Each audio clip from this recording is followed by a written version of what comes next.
I wanted to quickly show you my latest guitar acquisition. An acoustic guitar, as you can see.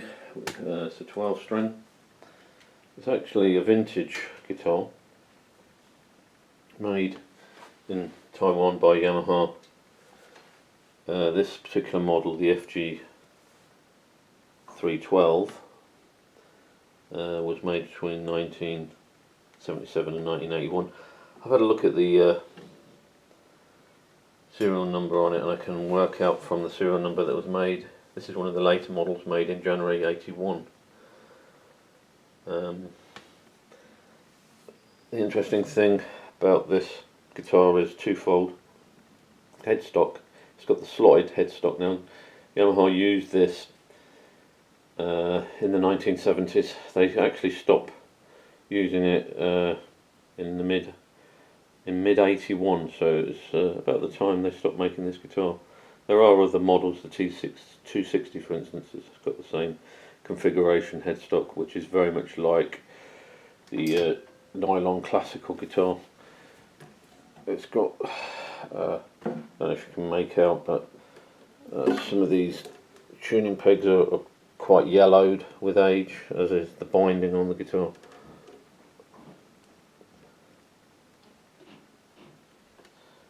So, yeah, I mean, it's an amazing guitar really for what I actually paid for it, which was £100 off Gumtree in the UK.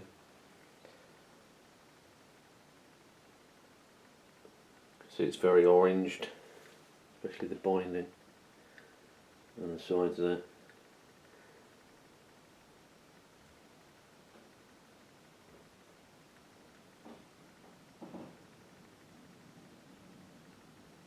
The other interesting thing about it is on the headstock you can actually see the truss rod cover. Now this is something Yamaha changed in the early 80s, so the truss rod adjustment is now down here on all their models and has been since that point in there. In the 60s and 70s they had the truss rod cover in the headstock, or on the headstock.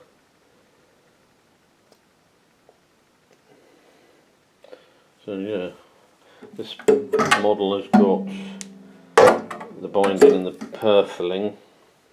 Some of the other models, like the 260, didn't have the binding and the purfling. Naito neck.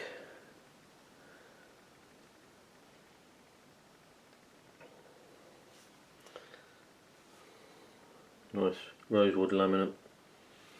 This guitar is actually all rosewood laminate with laminate top. The reason being is guitars, when they're in transport during this period in the 1970s, the ships transporting them didn't have humidity and heat control storage as they do now, so a lot of solid wood guitars would just split. So Yamaha actually made their export models mainly with laminate, just to stop the guitar splitting on during transportation. So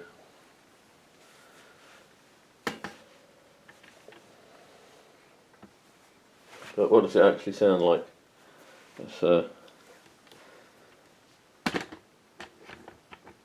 kind of give it a bit of a strum. What I've done with this guitar is I've detuned it to D instead of standard E, so whole step. Now I think during its lifetime, speaking to the person that I actually bought this guitar off, it has been in a number of tunings. The actual this is where they normally go here, older vintage guitars, especially if they've been kept in standard tuning for a long time. It tends to either rip up the bridge or you get a belly bow here, but this is dead flat. There's no gap between the top and the bridge, so it's stood up pretty well considering it's 37 years old tomorrow. I can actually tell from the serial number this was made on the 8th of January 1981, so yeah, just short of 37 years. So it's overall very good condition.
Yeah, this headstock configuration, rather like classic guitars, the nylon string classic guitars, is quite unusual.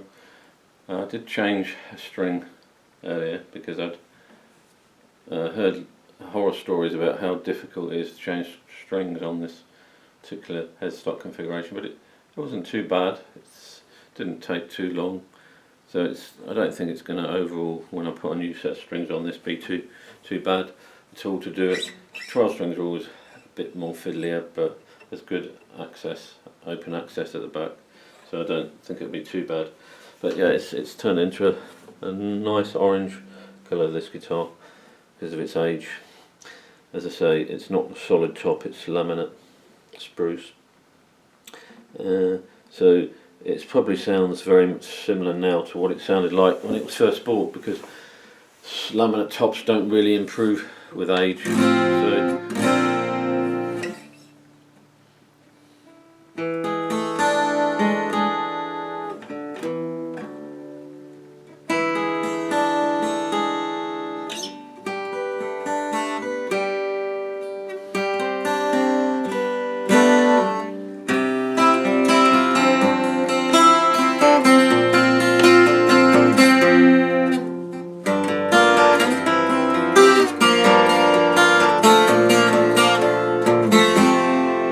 yeah, this is just a good example of how you can pick up cheap vintage guitars for not a lot of money. £100 this guitar cost off Gumtree.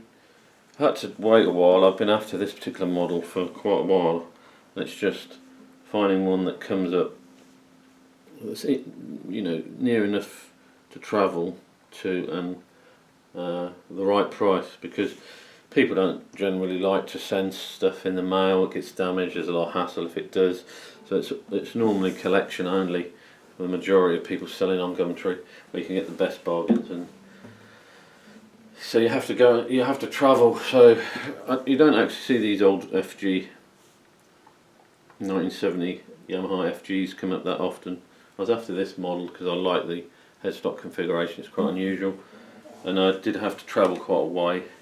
I had to travel down to the south coast to pick it up, but I was prepared to do that because, as I say, it was the right price. And unfortunately, this is quite one in quite a good condition considering its age. It's got a good action. It's not too high. I don't know if you can make that out. It's not that damaged. There's a few scratches and dings, but they're not that big or that bad. And like I say, the bridge isn't lifting, and it's got the unusual headstock configuration. So I think it's a plastic nut. So all in all, was worth the effort. So yeah, it's just a matter of looking out for these sort of models. They're not generally that expensive. When they were first sold in the late 70s, early 80s, they were about £150, between £150 and £200. So that equates to around about £450 nowadays. So they weren't a cheap guitar; they were a mid-range guitar at the time. I mean, I think that the quality of the sound is stood up, but compared to a £450 acoustic nowadays, it's probably, you know, it's not a solid top. You know, you can get master built Epiphones for 500 that are all solid wood. That you know, what this guitar would have cost in the 70s. You know, you can get a lot better guitar, better specs nowadays, but still, you know, as a historical interest, this is quite an interesting guitar, and like I say, because you can pick them up so cheaply off Gumtree, then they're worth looking into. Hope you like this video.